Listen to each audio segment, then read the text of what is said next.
Hi, welcome to the very basics of U.S. political institutions. This is a fairly quick, relatively rapid-paced, 8-part overview of how the current U.S. political system operates and how we got here. I'm coming to you from my office at the Harvard Kennedy School, and this is not going to be a partisan screed on either side. I think we have to get a basic understanding of our own political history, how the political institutions operate, and then what the possibilities are for us to work together.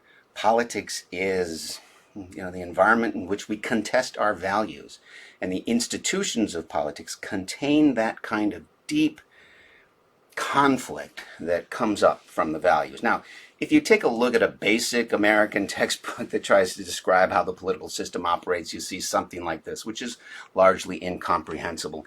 And often what's written down is not actually what's done. And I want you to get a sense for both what's written and what's unwritten about the U.S. political system. I have been teaching at the Kennedy School for almost 30 years.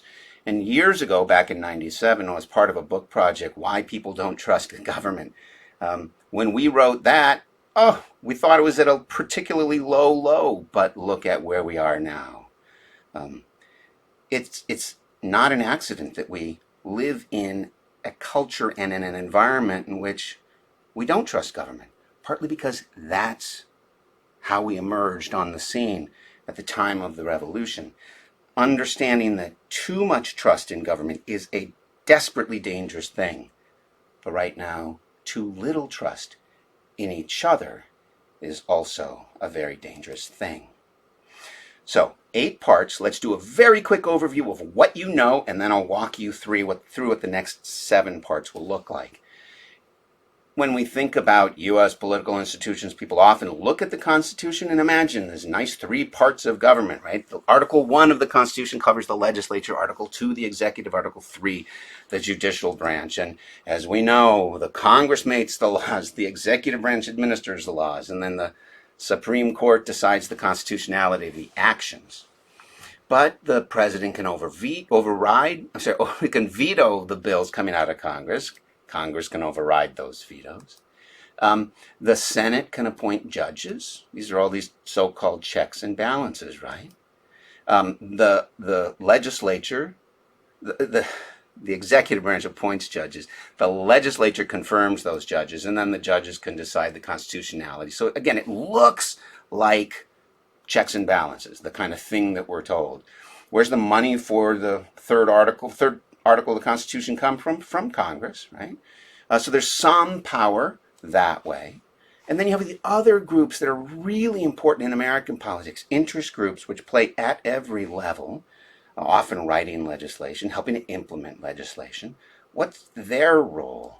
And then the news media, which when I was young allegedly was, fair and balanced, and there were only a few outlets. Now, of course, we're flooded with information all over the place.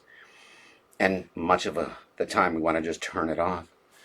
Well, this is the basic idea. And when you're originally taught about it, you said, it's a balance of powers, but that's not quite true. Money plays a huge role in which voices are heard, which interests are organized, how the media will report, and so on. And instead of thinking of this as a balance of power, I'd like you to imagine it as a constant struggle over power. And as we'll see, when the Constitution was written, there was an expectation that the lines would be much more clearly drawn between the legislature and the executive branch. And they had a very different understanding about what the Supreme Court would be doing. So it's not the case that things will inevitably end up just fine. It's a constant struggle over power within the institutions of government. But power to do what, right? Government is in the business of giving authority around values. It's the organ for the allocation of values in our society. So it's a constant struggle over power, is a constant struggle over what it means to be part of this community and who the we actually may be. So how do we end up with this incredible mess. Like, nobody would have designed from the beginning this kind of system, would they? And if they did, what in the world did they have in mind? We're going to go through this with 7 little quick topics. One is, what is the form of a just state? Because the founders, we believe, wanted to create a system here on Earth that would promote justice among the citizens.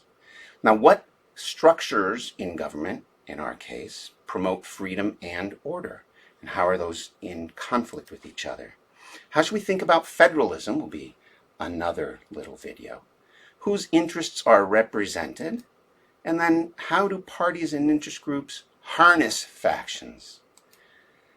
Then we're going to take another quick view of the 3 branches of government. And finally, I want us to take a look at how you can map your own policy environment, because I hope that you'll stay engaged and involved in politics. So welcome to the very basics of U.S. political institutions.